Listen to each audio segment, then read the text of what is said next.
Praise the Lord. एक बार और प्रभु का वचन आप लोगों के सामने लेकर आने के लिए प्रभु ने एक मौका दिया। प्रभु का मैं धन्यवाद देता हूं। यूहन्ना का सुसमाचार 3 अध्याय उसका 16 पद। परमेश्वर ने जगत से ऐसा प्रेम रखा कि उसने अपना इकलौता पुत्र दे दिया, ताकि जो कोई उस पर विश्वास करे वह नाश न हो परंतु अनंत जीवन पाए। परमेश्वर ने अपना पुत्र जगत में भेज दिया ताकि जो कोई उस पर विश्वास करे वह नाश न हो। क्या विश्वास करना है? ये विश्वास करना है यीशु मसीह परमेश्वर का पुत्र है। यीशु मसीह ही एक उद्धारकर्ता प्रभु है। कर इसको स्वीकार करना, विश्वास करना, ग्रहण करना, उसे मानना, उस पर ये भरोसा रखना, अपना भरोसा उसके ऊपर रखना। ये वचन का ये मुख्य ये सारांश है कि हम प्रभु यीशु मसीह पर विश्वास करें कि वही परमेश्वर है। बाइबल बताती है, मत्ती का सुसमाचार 1 अध्याय उसका 21 पद। स्वर्गदूत ने कहा, तू पुत्र जनेगी और तू उसका नाम यीशु रखना, क्योंकि उस नाम का अर्थ ये होगा कि वो अपने लोगों को उनके पापों से उद्धार करेगा। यीशु मसीह ही एक उद्धारकर्ता प्रभु है।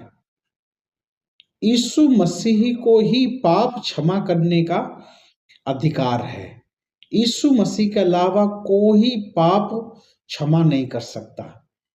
इसलिए यूहन्ना रचित सुसमाचार में 14 अध्याय के 6 पद में लिखा है कि मार्ग, सत्य, जीवन मैं ही हूं।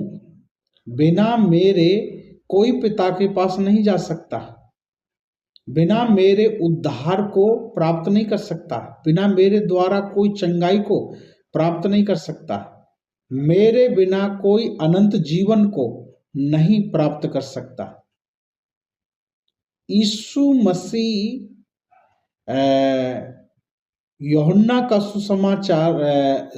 सुसमाचार 8 अध्याय के 31 में हम पढ़ते हैं, तुम सत्य को जानोगे तो सत्य तुम्हें स्वतंत्र करेगा। वो सत्य कौन है? वो सत्य प्रभु यीशु मसीह है। और जिसने प्रभु यीशु मसीह को जान लिया, जिसने यीशु को प्रभु करके मान लिया, विश्वास कर लिया, सचमुच में उसका उद्धार हो गया। क्योंकि रोमियो की पत्री 10 अध्याय उसका 9 पद में लिखा है, यदि तू अपने मुख से यीशु को प्रभु जानकर अंगीकार करे और अपने मन से ये विश्वास करे कि परमेश्वर ने उसे मरे हुए में जिलाया, तो तू निश्चय उद्धार पाएगा। यदि हम प्रभु यीशु मसीह को प्रभु करके अपने मुख से अंगीकार करते हैं और मन से विश्वास करते हैं कि परमेश्वर ने उसे मरे हुए में से जलाया है, तो निश्चय उद्धार पाएंगे। मरे हुए में से जी उठने वाला केवल प्रभु यीशु मसीह है और कोई नहीं है। इसलिए तू निश्चय उद्धार पाएगा। एक गारंटी है। विश्वास के बारे में इब्रानियों की पत्री 11 अध्याय उसका 1 पद। अब विश्वास आशा की हुई और अनदेखी वस्तुओं का परिणाम है। विश्वास, आशा और अनदेखी वस्तुओं का परिणाम है। देखी वस्तुओं का ऊपर विश्वास करने का कोई मतलब नहीं बनता। जो वस्तु को हमने नहीं देखा और जिसको हम विश्वास करते हैं और आशा रखते हैं, यही है विश्वास की परिभाषा। तो विश्वास आशा की हुई अनदेखी वस्तुओं का परिणाम है। प्रेरितों के काम 16 अध्याय 31 पद में लिखा है, उन्होंने कहा, तू यीशु मसीह के ऊपर विश्वास करे तो तू और तेरा घराना उद्धार पाएगा। उद्धार के लिए प्रभु यीशु मसीह के ऊपर विश्वास करना बहुत जरूरी है। और जब हम विश्वास करते हैं और अपने विश्वास में अटल दृढ़ बने रहते हैं, जैसे वचन कहता है कि जो अंत तक धीरज धरेगा, जो विश्वास करेगा, मैं उसी का उद्धार करूंगा, तो वो और उसका घराना भी उद्धार को प्राप्त करेगा। क्योंकि ये जो वचन लिखा है, ये वचन एक आइडल है, एक उदाहरण है, वहां पर इसी प्रकार से कार्य हुआ है। इसलिए बाइबल कहती है रोमियो की पत्री 3 अध्याय का 23 कि सबने पाप किया और सब परमेश्वर की महिमा से रहित हैं। कोई भी व्यक्ति ऐसा नहीं है जो धर्मी हो, जिसने पाप न किया हो। सब पापी हैं। प्रभु यीशु मसीह निष्पाप होकर पवित्र कुआरी के द्वारा से उसका जन्म इसलिए हुआ कि ताकि वो पापियों को उद्धार कर सके। इसलिए पाप क्षमा करने का अधिकार केवल प्रभु यीशु मसीह के ही पास है। पाप क्षमा केवल प्रभु यीशु मसीह ही कर सकते हैं और कोई भी व्यक्ति किसी के पापों को क्षमा नहीं कर सकता। रोमियो की पत्री 6 अध्याय का 23 पद में हम पढ़ते हैं कि पाप की मजदूरी तो मृत्यु है। पाप जो व्यक्ति करता है उसकी मजदूरी मृत्यु है। पाप कितने प्रकार से पाप मनुष्य करता है? 5 ज्ञान इंद्रियां। दिमाग से सोचकर व्यक्ति पाप करता है, आंखों से देखकर व्यक्ति पाप करता है, कानों से सुनकर व्यक्ति पाप करता है, मुंह से बोलकर व्यक्ति पाप करता है और हाथों से छूकर स्पर्श करके व्यक्ति पाप करता है। इसलिए दाऊद कहता है कि मैं माता के गर्भ में, अधर्म के साथ माता के गर्भ में पड़ा, पाप के साथ उत्पन्न हुआ। इसलिए मैंने जो पाप किया है वो इसलिए नहीं क्योंकि पापी था मैं, इसलिए मैंने पाप किया। पौलुस भी कहता है कि जो मैं 7 अध्याय का और उसमें हम पढ़ते हैं कि पौलुस कहता है कि जो मैं करना चाहता हूं वो मैं नहीं करता, पर जो मैं करना नहीं चाहता वही किया करता हूं। इसकी दिशा में करने वाला मैं नहीं, बल्कि मुझ में बसा जो पाप है वो मुझे प्रवृत्त करता है। तो मनुष्य पापी है, इसलिए पाप करता है और वो पाप करते जा रहा है, पर लेकिन पाप से क्षमा पाने की भी उसको जरूरत है और वो जानता है और उसे पाना भी चाहता है। इसके लिए अलग अलग प्रयास कोशिशें करता है, पर लेकिन उससे उसका पाप क्षमा नहीं होते, उससे उसको उद्धार नहीं मिलता है, क्योंकि बिना उद्धारकर्ता के उद्धार संभव नहीं है। इफिसियों की पत्री 2 अध्याय का 8 में लिखा है, विश्वास ही से, विश्वास के द्वारा अनुग्रह से ही तुम्हारा उद्धार हुआ है और ये तुम्हारी ओर से नहीं वरन परमेश्वर का ये दान है ना। अगर तुम अपने काम से, अपने योग्यता से, अपने बल पर आप उद्धार को प्राप्त नहीं कर सकते। आज के समय में लोग अपने योग्यता और अपने बल और अपनी बुद्धि और अपने उस आधार पर ही उद्धार को प्राप्त करना चाहते हैं।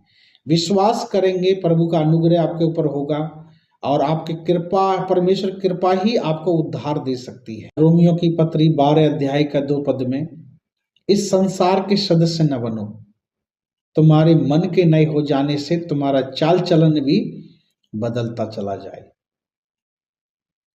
तो मन के नए हो जाने से, स्वभाव के नए हो जाने से, चाल चलन के नए हो जाने से, जीवन के बदल जाने से, एक व्यक्ति पूरी तौर से टोटल बदल जाने से, चेंज हो जाने से, है ना, वह एक नई सृष्टि है। और इस संसार के सदस्य न बनो। अगर वो पुरानी बातों को याद रखता है, स्मरण रखता है, पुरानी चीजें उसके जीवन से जुड़ी रहती हैं, तो वो इस संसार का सदस्य बना रहता है। हम इस संसार के सदस्य होकर हमारी नागरिकता स्वर्ग राज्य की है। अपने आप को इस पृथ्वी पर रखकर हमें एक परदेशी के समान अपने आप को समझना बहुत जरूरी है। इसलिए यदि तेरी आंख तुझे ठोकर खिलाए तो उसे निकाल कर फेंक दे।